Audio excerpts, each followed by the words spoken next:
새해가 시작됐습니다. 우리가 작년 말까지 마태복음 말씀을 함께 봤습니다. 이제 올해부터 또 어떤 그 성경을 우리가 또 처음부터 끝까지 살펴볼까 많이 좀 생각을 했는데요. 그래서 좀 있어 보이는 성경들이 있죠. 뭐 요한계시록이라든지 아니면 우리가 잘 읽지 않는 뭐 오바디아나 뭐 이런 그런 걸 한번 골라서 해볼까 하다가 그래도 우리가 새해 또 첫 주간부터 새로운 또 성경을 시작하게 됐기 때문에 그 시작의 책임, 우리 창세기를 함께 또 보는 것이 좋겠다는 생각이 들어서 오늘부터 또 이제 몇 년이 걸릴지 모르겠습니다만은 창세기 50장 말씀까지 처음부터 끝까지 말씀을 우리가 주일 예배 시간에 한 구절씩 살펴보도록 하겠습니다. 좀 넓어져서 제가 이렇게 시야가 좀 넓어야 되는데 좀 여기까지 봐야 되잖아요. 네. 좀 어쨌든 뭐 제 시선이 잘 같지 않는다고 하더라도 여러분 어디서 뭐라고 계시는지 제가 잘 보이기 때문에 저를 잘 집중해 주시기 바라고요. 이 창세기 말씀은 신앙생활을 어느 정도 하신 분이면 뭐 남녀노소를 불문하고 어느 정도 이야기들을 잘 알고 있죠. 뭐 교회를 다니지 않는 사람들도 적어도 아담과 하와의 이야기, 또 노아의 방주 이야기 이런 것들은 이제 알고 있을 정도로 우리들에게 좀 익숙한 성경입니다. 뭐 그렇다고 해서 이제 이 내용들이 가볍거나 또 쉽진 않습니다. 성경을 읽다 보면 창세기에는 어떻게 성경에 이런 내용이 들어있을까 싶을 정도로 또 추한 얘기들도 들어있고 그리고 또 이 내용에 대해서도 해석하는 사람들이 참 다양한 해석을 내놓을 정도로 그렇게 좀 어려운 성경 중에 하나입니다. 다양한 많은 해석들 가운데서 이제 우리들은 가장 우리가 이제 전통적으로 우리 신앙의 선배들 우리는 칼빈 선생님의 가르침을 따르는 개혁파 장로교에 속한 교인들입니다. 그래서 그 위에 신앙의 선배들의 그 가르침을 우리가 잘 따라서 거기에 해당하는 정통적인 해석들, 가장 안전하고 우리들에게 잘 알려진 그런 해석 방법을 따라서 창세기 말씀을 함께 살펴보려고 합니다. 모든 것이 다 그렇지만 항상 새로운 게 좋은 것은 아니죠.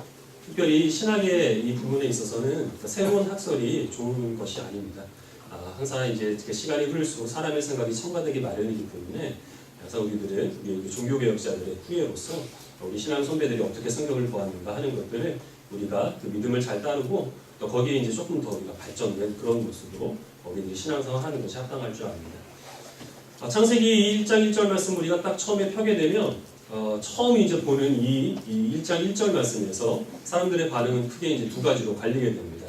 어떤 사람들은 하나님께서 천지를 창조하셨구나 라고 하면서 하나님께서 어떻게 천지를 창조하셨고 그 후에 세상이 어떻게 되었는지 궁금한 마음으로 이 성경을 처음부터 끝까지 보는 사람들이 있겠고 또 그렇지 않은 사람들이 있겠죠. 하나님이 태초에 천지를 창조해? 하나님이 이게 뭐가 있어? 무슨 하나님이 세상을 창조해? 이러면서 성경을 덮고 다시 한번 두 번 다시 펼쳐보지 않는 사람들이 있을 겁니다.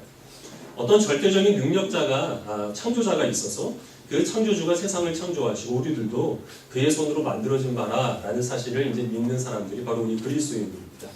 우리들은 그런 창조주를 인정하는 사람들 가운데서 특별히 그 창조주가 세상에 많은 사람들이 섬기는 그런 우상들이 아니라 오직 이 성경을 통하여서 증거된 여호와 하나님이라는 사실을 믿는 사람들이 그리스도인들입니다. 그래서 우리들이 예배를 시작할 때 신앙 고백을 하죠. 전능하사 천지를 만드신 하나님 아버지를 내가 믿사오며 라고 신앙을 고백해서 우리들은 모두 다 이 창세기 1장 1절 말씀이 한치의 거짓도 없는 참된 말씀이라는 사실을 다 믿고 있습니다. 근데 한편으로는 이 세상이 어떤 창조자에 의하여서 창조된 것이 아니라 우연히 발생을 했다가 우연히 진화를 거듭해서 오늘날까지 이르렀다라고 여기는 사람들이 있습니다. 그런 사람들이 창세기 1절 말씀을 받아들이지 않겠죠. 거부할 겁니다. 그리고 그 뒤에 이어지는 성경의 모든 내용들도 다 사람이 만들어낸 꾸며낸 이야기에 불과하다라고 그렇게 생각을 할 겁니다. 우리 교회 안에서는 우리가 신앙 고백을 했고 우리들은 창세기 1장 1절 말씀이 진리라는 사실을 우리 입술로 고백을 하며 그러면서 이 자리에 모여있지만 교회 한 발자국 밖으로만 나가도 사실 이 창조를 인정하는 창조론자들을 쉽게 만날 수는 없습니다. 그리고 세상의 추세는 점점 더 이런 창조주를 인정하기보다는 세상은 우연히 발생을 했다가 우연히 진화를 거듭해서 오늘날에 이르렀다라고 그렇게 인정하는 진화론자들이 훨씬 더 많죠. 그리고 무엇보다 일단 학교에서 거의 대부분의 학교에서 창조론을 가르치질 않고 마치 진화론이 이제 진리인 것처럼 그렇게 가르치고 있기 때문에 더더욱더 우리가 이런 창조에 대한 창조주 하나님에 대한 믿음을 가지고 살아가기가 점점 어려운 그런 때가 되고 있습니다. 이 진화론자들은 창조론에 대해서 반박하는 그 이유가 창조론이 그것을 입증할 만한 어떤 물질적인 증거들, 우리 이것이 관찰하여서 추론할 수 있는 그런 것이 아니라 그저 종교적인 신념에 불과하기 때문에 이것을 학문의 하나로 인정할 수 없고 아이들에게 가르칠 수 없다 이렇게 주장을 하죠. 성경을 보면 성경에 있는 연대를 거꾸로 계산을 하면 지구의 나이가 이제 6,000년이 됩니다. 인류의 역사가. 그런데 이제 과학자마다 차이는 있는데 조사한 바에 의하면 소위 이제 방사능 연대 측정법이라는 과학적인 방법으로 지구의 나이를 측정을 해보니까 약 45억 년이 나옵니다. 그러니까 어마어마한 차이죠. 그렇기 때문에 이제 그런 여러 가지 이유를 들어서 창조론을 과학의 한 부분을 인정할 수가 없고 종교적인 신념으로만 그렇게 가둬두고 있는 상황입니다. 물론 모든 과학자들이 다 그런 것은 아니고 크리스천 과학자들이 있습니다. 그리고 그 사람들이 모여서 만든 창조과학회라는 단체가 있어서 세상에 편재해 있는 하나님께서 이 세상을 직접적으로 창조하셨다는 그 증거에 대한 여러 가지 단서들을 이제 제공을 하고 있습니다. 그리스도인들에게 아마 많이 도움이 될 겁니다. 그런 창조과학회에서 일하는 분들이나 아니면 크리스천 과학자들이 이 세상은 진화된 것이 아니라 하나님께서 창조하셨고 창조하신 그 하나님께서 지금도 다스리신다 하는 그 증거들을 만약에 진화론을 믿고 있는 사람들의 눈앞에 들이대면서 창조론에 대한 그런 타당성을 입증하려고 한다면 진화론자들이 그런 증거들을 보고 정말 이런 증거들이 있었구나 내가 몰랐는데 정말 이 세상을 만든 창조주가 있었어 난 이제 진화론을 믿지 않겠어 이렇게 할까요? 안 합니다. 그 사람들은 우리들은 창조의 증거라고 보여주는 그런 많은 증거들을 가지고 그 사람들은 그것을 진화의 증거로 삼을 것이고 우리가 믿고 있는 기독교 신앙을 입증하기 위해서 그런 과학자들이 이제 사실을 왜곡한다라고 아마 그렇게 반발을 할 겁니다. 이 세상이 창조되었느냐 아니면 진화의 산물이냐 하는 것을 우리 눈에 보이는 어떤 증거를 가지고 입증하기는 어렵습니다. 그렇다고 해서 진화론이 그러면 모든 사람들이 다 타당할 만한 객관적인 증거를 가지고 있는 어떤 한치 오차도 없는 진리냐? 물론 그것도 아니죠. 진화론은 허술하기 그지없어서 이 무신론자들 중에서도 내가 세상이 어떻게 생성하게 되었는지는 모르겠지만 적어도 진화론으로는 설명할 수 없다라고 주장하는 사람들이 제법 많이 있습니다. 그리고 그런 사람들이 모여서 쓴 책이 있습니다. 왜 진화론이 허구인가? 근데 그 책의 저자들은 모두 다 무신론자들입니다.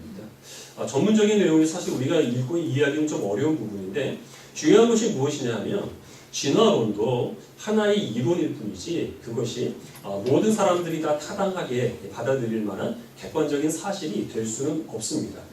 애초에 진화론이라고 하는 것도 굉장히 이 진화론을 믿기 위해서는 우리가 하나님의 존재를 인정하는 것처럼 굉장한 신념이 필요합니다.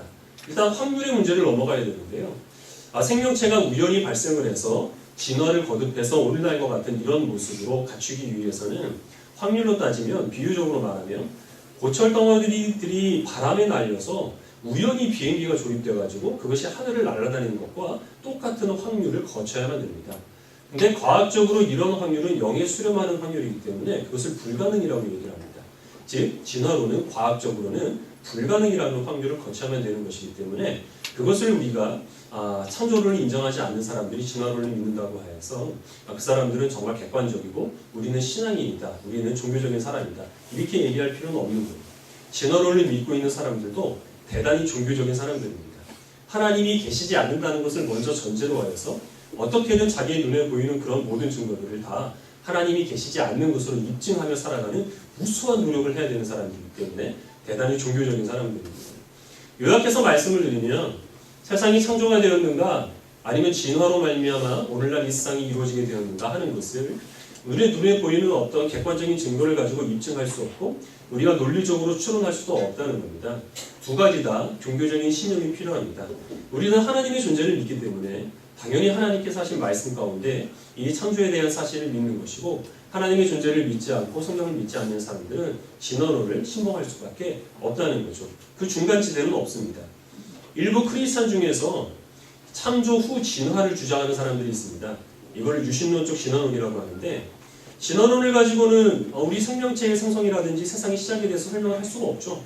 뭔가가 있는 상태에서 발전이 돼야 되니까.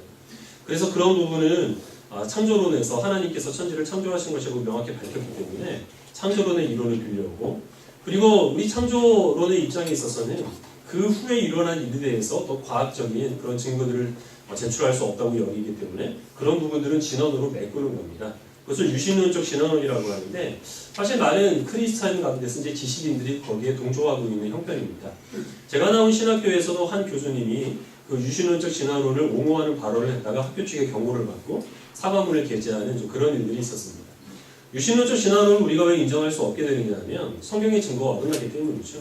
유신론적 진화론은 세상이 좀 불완전한 상태에서 창조가 되었다가 진화를 거듭하면서 점점 더 완전한 모습을 갖추어간다 이렇게 되는 것인데 성경의 증거는 어떻습니까? 하나님께서 세상을 완전하게 창조하셨는데 죄가 들어와서 세상이 타락하게 되었고 하나님께서 그것을 회복하는 과정 중에 있다라는 것이기 때문에 그래서 성경의 이 증거가 상충되어서 그래서 우리는 유신론적 진화론을 받아들이지 않습니다. 하나님께서 말씀하신 바와 같이 하나님이 완전하고 그리고 아름답게 이 세상을 창조하신 것으로 우리들은 믿고 있는 것이죠. 여러분들 각자는 어떻습니까? 하나님께서 세상을 창조하셨다는 사실을 믿나요? 아니면 이 창세기 1장 1절 말씀은 내가 교회를 어느 정도 다녔지만 아직까지 나는 이 말씀을 못 믿겠다 하는 그런 입장이 있나요?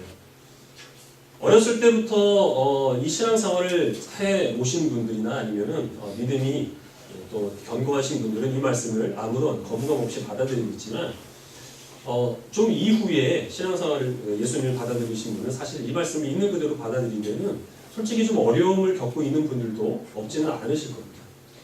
저도 중학생 때부터 교회를 다녔기 때문에 처음 교회를 다녔을 때 하나님께서 세상을 창조하셨다 하는 이 말씀을 믿지는 못했습니다. 처음 나왔을 때뿐만 아니라 한동안 신앙생활을 하면서도 창세기 1장 1절에 있는 이 말씀을 그저 어떤 그 단군 신화와 같은 그런 이야기로만 받아들였지 사실로 제가 이 말씀을 인정하지는 못했는데 그렇다고 해서 제가 진화론을 믿은 것도 아니에요. 저는 워낙 의심이 많아가지고 제가 직접 봐야 그래야만 좀 믿는 좀 그런 사람이어서 그래서 제가 하나님께서 천지를 창조하신 것을 제 눈으로 보지 못했기 때문에 사실 하나님의 창조에 대해서는 도무지 믿지를 못했었습니다. 그러다가 어느 날 창세기 1장 1절에 있는 태초에 하나님께서 천지를 창조하셨다는 이 말씀뿐만 아니라 성경에 있는 모든 우리가 믿을 수 없는 그런 신비한 기적적인 일들까지 다 제가 아무런 거부감 없이 받아들이게 되었는데 그렇게 되었던 계기가 무엇이냐면 하나님께서 세상을 창조하신 것을 제 눈으로 목격했기 때문이 아니라 예수 그리스도를 인격적으로 만나서 주님께서 나를 위해 죽으셨다는 사실을 어느 날 제가 인정하게 되면서부터 그 후에 이 하나님께서 우리에게 주신 이 모든 말씀들은 다 아무런 거부감 없이 한치의 오차도 없는 사실로 제가 받아들이고 인정을 하게 됐습니다. 물론 신앙생활을 하면서 그리고 또 대학에 들어가고 사회생활을 하면서 저의 믿음이 좀 흔들렸을 때도 분명히 있었습니다. 정말 하나님께서 하신 모든 말씀이 다 진짜일까? 왜 그러면 오늘날에는 이런 일들이 일어나지 않을까?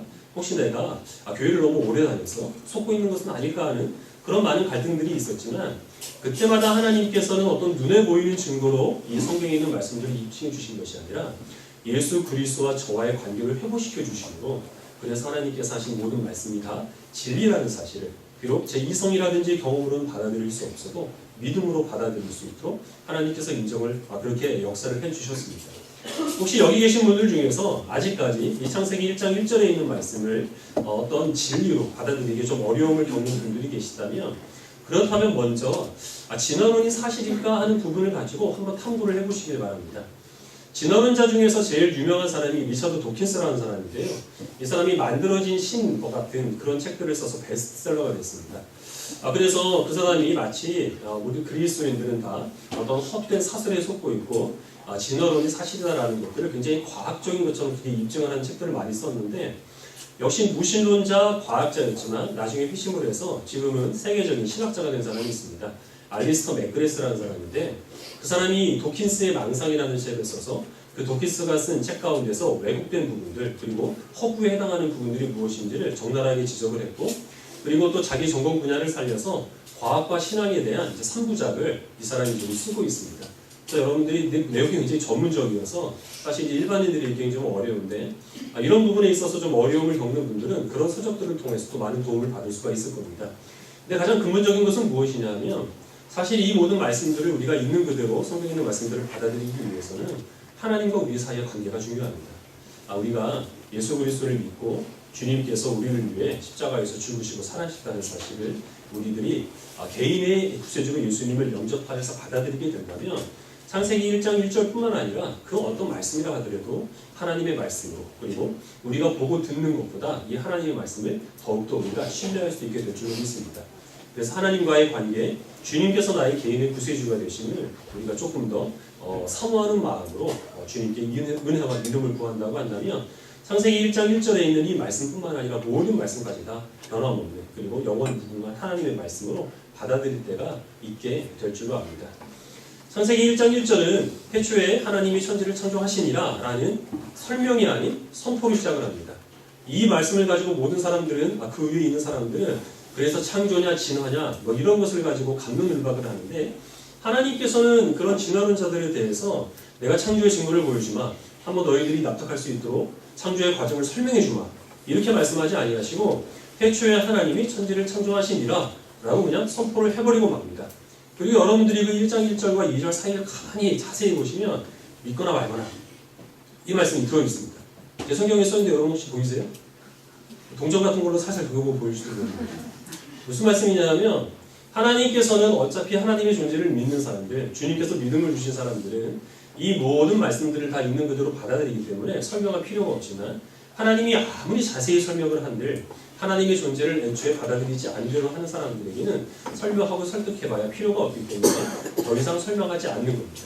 그리고 또 하나님께서 신명막측하게 이 모든 천지만물을 창조하셨는데 그것을 하나님께서 우리들에게 설명서로 주신다고 하더라도 우리가 그것을 이해할 수가 있겠습니까? 핸드폰 하나만 바꿔도 그 사용법을 익히기 위해서 몇 날 며칠 밤을 새야 되는 우리들이 어떻게 이 세상에 창조된 그 이치를 이해할 수가 있겠습니까? 가장 중요한 하나님께서 왜 이것을 선포로 마치시고 더 이상 설명이나 설득을 하지 아니하시는가 라면 이때 당시에 이 창세기 1장 1절 말씀을 처음 받아들인 사람들은 그 사람들에게 있어서는 무신론자가 없기 때문에 왜 하나님이 천지를 창조했으며 그 과정이 어떻게 되는지에 대해서 하나님이 일일이 설명할 필요가 없었기 때문입니다. 우리는 창세기부터 이 신명기까지 이어지는 5권의 책을 모세오경이라고 하죠.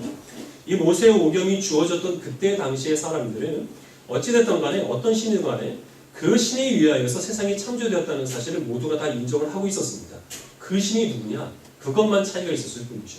하나님께서는 세상의 모든 사람들이 다 누군가에 의해서 이 세상이 창조되었다는 사실을 알고 있지만 그 하나님이 바로 너희의 조상 아브라함과 이삭과 야곱을 불러 그리고 너희를 이 애굽에서부터 가나안 땅까지 인도해낸 바로 나 여호와라 라는 것을 그들에게 말씀하고 있는 것입니다.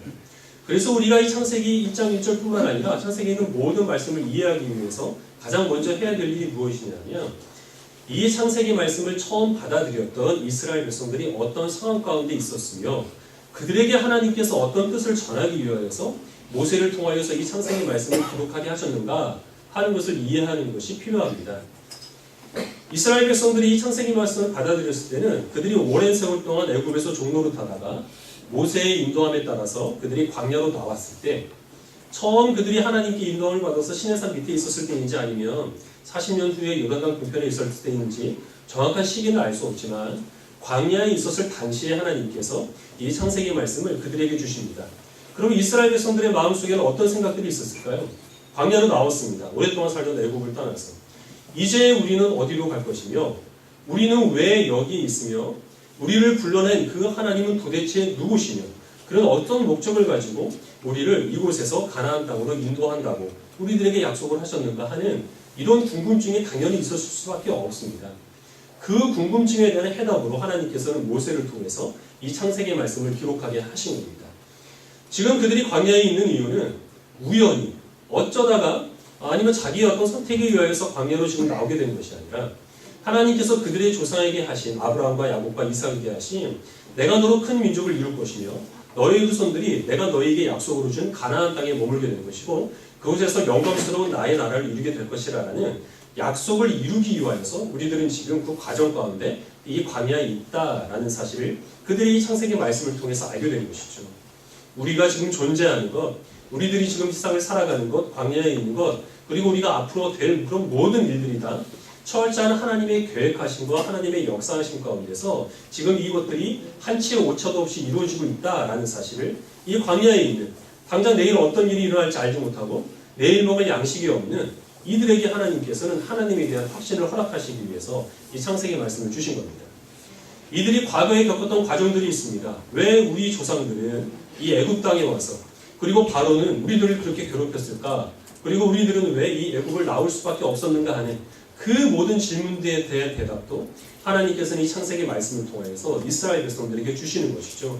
그러면서 이스라엘 백성들에게 갖게 하시기로 하시는 무엇이냐면 우리의 삶 가운데서 일어난 일은 어떤 것 하나도 이유가 없는 것이 없으며 하나님의 철저한 계획하신 것 선비하신 가운데서 모든 것들이 다 우리들에게 허락된 결과 지금 우리는 이 자리에 있는 것이다 라는 사실을 그들이 깨닫게 되는 겁니다. 이것은 바로 우리 모든 그리스도인들에게도 하나님께서 이 창세기 1장 1절 말씀을 통해 주시고자 하는 그 의미입니다. 여기 있는 그 어느 누구도 이 세상에 우연히 존재하게 된 사람은 없습니다. 우리가 어떤 물건을 만들어도 이것을 가지고 무엇을 할까라는 목적을 가지고 만드는 것과 같이 하나님께서는 우리들을 통하여서 어떤 일을 이루고자 하시는 목적이 있어서 그래서 모든 사람들을 다 하나님께서는 하나님의 손으로 친히 만드시고 이 세상에 두셨다는 것이죠. 그리고 아담과 하와에게 필요한 모든 것들을 하나님께서 미리 준비하여 주셨던 것 같이 결국에는 이 세상도 우리가 세상을 위해 존재하는 것이 아니라 세상에 있는 모든 만물이 다 우리를 위하여 존재된 것이라는 사실을 우리는 창세기 1장 1절 말씀을 통해서 확신하게 되는 것입니다. 우리가 예수 그리스도를 믿고 주를 믿는 신앙생활을 신앙인으로서 살아가며 그리고 또한 우리가 어디로 가야 할 것인가 라는 것들을 사실 우리들은 당장에는 알 수 없죠. 지금 우리 코앞에 닥친 그 일밖에 우리는 알 수 없지만 그러나 우리는 알지 못하는 그 모든 일들도 다 철저하게 우리를 창세전부터 예정하시고 창조하시고 구원하신 그 하나님의 능력과 하나님의 능력의 장중에 붙들려 있기 때문에 우리는 갈 바를 알지 못하고 헤매는 나그네가 아니라 하나님의 뜻에 따라 인도받는 주의 백성이라는 사실을 창세기 1장 1절 말씀을 통하여서 우리들은 깨닫게 되는 것입니다. 하나님께서 이것이 우리 모든 믿는 그리스도인들에게 주시고자 하는 소망입니다. 우리가 게을러질까봐 아니면 혹시 교만해질까봐 구체적으로 하나님께서 어떻게 우리의 앞길을 인도하실지 그것에 대해서는 하나님이 침묵하십니다. 다만 한 가지 우리들은 갈 바를 알지 못하고 신앙인으로 살아가지만 그러나 우리들은 우리의 생각, 우리의 계획, 우리의 뜻대로 살아가는 사람들이 아닌 철저한 하나님의 그 섭리 가운데서 살아가는 그리스도라는 사실을 하나님께서는 우리에게 믿는 믿음으로 살아갈 수 있도록 그것을 바라신다는 것이죠. 운명론하고는 다릅니다. 운명론에는 우리가 어떤 피할 수 없는 운명이 있어서 그것이 우리들에게 어떤 굴레가 돼서 아무리 발버둥 쳐도 운명에 벗어날 수 없다. 이것이 운명론인데 하나님께서는 우리들에게 자유의지를 주셨습니다. 우리 마음대로 생각하고 우리 마음대로 행동하죠. 그러나 그런 우리의 마음대로 생각하고 행동하는 것이 때로는 악한 것으로 우리들에게 돌아올 때가 있습니다. 이스라엘 백성들이 광야에서 때로는 목마르고 배고프고 바로에 의하여서 애굽에서 고난을 당했던 것 같은 그런 고통으로 우리들에게 돌아올 때도 있지만 그러나 우리들은 그런 우리의 자유의지조차 하나님께서 선으로 바꿔주셔서 하나님이 약속하신 것을 반드시 우리들에게 이루고자 하시는 그 하나님의 영원한 계획하심 가운데 있다는 사실을 우리들이 믿는 믿음으로 하루하루를 살아가는 것이죠. 그래서 우리의 마음대로 생각하고 마음대로 행동할 수 있는 자유가 있지만 그 자유조차 이제는 하나님의 뜻을 이루기 위하여서 드리기 위해 그리고 하나님 뜻에 순종하기 위해 살아가는 그 과정을 우리가 하나님께 부름받은 날까지 우리들은 밟게 되는 겁니다. 이것이 바로 하나님이 우리 삶 가운데서 이루시는 일입니다. 무신론자들이 아니면 진화론을 신봉하는 사람들이 그렇지 않으면 여호와 하나님 외에 다른 신을 믿는 사람들이 이러한 철저한 우리의 삶을 인도하시고 계획하시는 전능자에 의해서 우리들이 살아가고 있다는 고백을 들어보신 적이 있나요? 무신론자들은 세상에 보이는 것이 전부입니다. 자기가 행동하고 자기가 결정해야만 자기가 얻을 수 있습니다. 그래서 되도록이면 어떻게든 일상을 살아있는 동안에 최대한 앞날을 위하여서 어떻게 될지 모르니까 많은 것들을 갖기 위하여서 발버둥치며 살아갑니다. 권력을, 물질을, 욕심을, 사람을 어떻게든 얻으려고 애를 쓰고 그것을 얻지 못했을 때는 한없이 무너지는 것이 세상 사람들입니다. 하나님 외에 다른 신을 섬기고 있는 사람들을 보십시오. 그 사람들에게는 사람들이 만들어낸 우상을 섬기고 있는 것이기 때문에 어떤 인류 역사를 관통하는 그런 통찰력 있는 신에 대한 섭리를 그들이 입술로 고백을 하지를 못합니다. 다만 자기가 무엇인가 신의 마음에 들면 그 신이 나한테 상을 주더라. 내가 무엇인가 좀 그 신의 마음에 들지 않는 행동을 했더니 나한테 벌 주더라. 그렇게 변덕신한 그런 신을 그들이 섬길 뿐입니다. 하나님의 섭리와 주님의 계획 가운데 있는 우리 모든 믿는 그리스도인들은 물론 우리의 생각과 우리의 계획도 중요하지만 그보다 하나님의 뜻과 하나님의 마음을 더 앞세우며 그것을 우선순위로 두고 주의 뜻에 순종하며 살아가기 힘쓰는 것이 이 세상을 살아가는 사람들과 우리와 다른 점이라고 하는 것이죠. 여기에 있어서 창조론을 믿느냐 진화론을 믿느냐 그것이 중요한 것이 아닙니다. 전능하신 하나님 모든 것을 계획하고 이루시는 그 능력의 하나님을 믿느냐 그렇지 않으면 우리 인생을 앞날을 알지 못하기 때문에 어떻게든 우리의 힘으로 개척을 해 나가야 되느냐 그 생각을 가지고 살아가는데 하는 것이 그 차이가 신자와 불신자를 가른다고 하는 것이죠. 우리 오늘의 창세기 1장 1절 이 시작의 말씀을 우리가 읽었는데요. 우리가 이제 몇 년 후가 되면 창세기 마지막 50장 말씀을 읽게 되겠죠. 미리 한번 읽어보도록 하겠습니다. 창세기 50장 19절부터 21절까지의 말씀을 함께 읽겠습니다.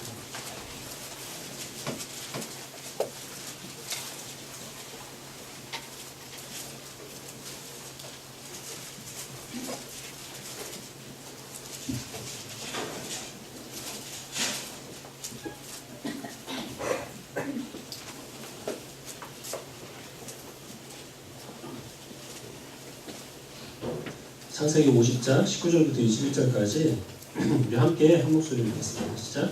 요셉이 그들에게 이르되 두려워하지 마소서 내가 하나님을 대신하리이까 당신들은 나를 해하려 하였으나 하나님은 그것을 선으로 바꾸사 오늘과 같이 많은 백성의 생명을 구원하게 하시려 하셨나니 당신들은 두려워하지 마소서 내가 당신들과 당신들의 자녀를 기르리이다 하고 그들을 강복한 말로 위로하였다.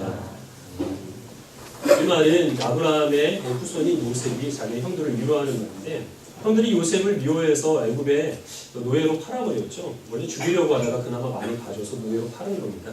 그런데 하나님께서 요셉의 삶에 간섭하셔서 그를 애굽의 총리로 세우셨고 가뭄 때문에 죽어가는 그 요셉의 형들의 가족을 이 애굽의 총리가 된 요셉을 통해서 구원하십니다. 그런데 이 아버지인 야곱이 죽자 요셉의 형들이 두려워합니다. 혹시 아버지가 죽었으니까 이제 요셉이 과거의 일로 우리들에게 해코지를 하면 어떡하나. 그런 형들을 위로하기 위해서 요셉이 이 말을 합니다. 형들은 비록 나를 미워해서 나를 죽이려 했고 그 수많은 악을 나에게 해냈고 내가 그것 때문에 여기에서 노예로 팔려가고 또 억울하게 누명을 쓰고 감옥에 갇혔던 수많은 고초를 겪었지만 그러나 하나님께서는 그 당신들의 모든 악한 일까지 선으로 바꾸셔서 나를 애굽의 총리로 세우사 당신들을 구원하시고 깨지고 찢겨진 우리 가정들을 하나님께서 사랑으로 회복하여 주셨으니 하나님께서 하신 일을 내가 대신하겠습니다. 나는 형들을 절대로 해코지 하지 않겠습니다. 안심하십시오. 라고 그렇게 위로를 합니다. 창세기 1장 1절에서 하나님께서 아름답게 창조하신 그 세상이 우리가 이제 말씀을 보면 알겠지만 사람의 죄가 개입이 되어서 심하게 타락하게 됩니다. 그리고 그 가운데서 많은 추하고 악한 일들이 일어나게 됩니다. 그 많은 추하고 악한 일들이 다 일어나지만 결국 하나님께서는 이 세상 끝에 가면 창세기 50장의 이 요셉의 가정과 같이 이 깨어지고 그리고 악한 일들로 인하여서 그리고 찢김 이 가정을 하나님의 사랑으로 회복시켜 주신 바와 같이 우리가 살아가는 이 세상을 하나님께서 창조하신 원래의 모습대로 회복시켜 주실 것을 요셉의 가정을 통해 미리 보여주신 것이고 우리는 지금 그 과정 가운데 살아가고 있습니다. 그 과정 가운데 있기 때문에 우리는 이 아브라함의 후손들이 그랬던 것처럼 가나안 땅으로 애굽으로 갈 바를 알지 못하고 헤맬 때가 있습니다. 이스라엘 백성들이 광야에서 목마르고 배고프고 아말렉과 같은 대적을 만났던 것 같이 우리의 삶 속에서 큰 어려움을 겪을 때가 있습니다. 그러나 분명한 것은 하나님께서는 그런 모든 악한 일, 때로는 우리가 스스로 자초한 그런 모든 악한 일조차 선으로 바꿔주시사 하나님께서 약속하신 이 아름다운 세상을 하나님께서 회복하실 그 나라를 우리를 살게 하실 것을 하나님께서는 분명히 약속하여 주셨습니다. 이것보다 더 큰 위로와 이것보다 더 큰 소망이 어디에 있겠습니까? 이것을 소망으로 삼는 그리스도인 되시기 바랍니다. 새해가 밝았습니다. 여러분 혹시 해 보셨나요? 예, 신상이죠. 새해. 3일 전하고 분명히 다르죠. 그런 게 어디 있습니까? 다 그 해가 그 해죠. 다만 이제 우리가 인위적으로 어떤 의미를 부여했을 뿐인데요. 어쨌든 좋습니다. 그렇게 해서 우리들은 새로운 해를 시작을 하게 됐습니다. 첫 발자국을 내딛게 된 겁니다. 올해 내년 이맘때라고 해야 되겠죠. 내년 이맘때 우리의 삶을 돌아보게 되면 우리가 작년에 그랬던 것처럼 올 한 해도 참 많은 일들이 우리의 삶 가운데서 일어날 겁니다. 예수 그리스도를 믿지 아니하는 사람들은 그 모든 일들이 어떤 의미가 있는지 알지 못하기 때문에 좋은 일이 있으면 한없이 기뻐했다가 나쁜 일이 있으면 한없이 절망하고 장래를 알지 못하여서 어떻게든 자기가 지금 많은 것을 걷어들이려고 수단과 방법을 가리지 않을 겁니다. 예수 그리스도를 믿고 우리가 창세기 1장 1절에 있는 하나님께서 천지를 창조하셨다는 이 말씀을 믿는 그리스도인들은 다르게 살아야 한다는 겁니다. 하나님께서 은혜로 우리의 삶 가운데서 역사해 주시사 어떤 일들도 하나님의 선한 일들을 이룰 축복의 통로로 삼아주신다면 우리들은 어떤 일을 만나도 근심할 것 없고 염려할 것 없으며 이 새해 첫날 첫 발걸음을 내딛는 그 발걸음이 어디로 향할지 몰라 두렵다 하더라도 하나님께서 전능의 손으로 우리를 인도해 주실 믿는 그 믿음 가운데 그리고 그 소망 가운데 한 해를 시작할 수가 있게 되는 것입니다. 그 사실을 믿으시길 바라고 주님이 주신 지혜로 그리고 주님이 주신 믿음으로 올 한 해를 소망 가운데 시작할 수 있는 모든 주의 백성들이 되시기를 주님의 이름으로 축원합니다.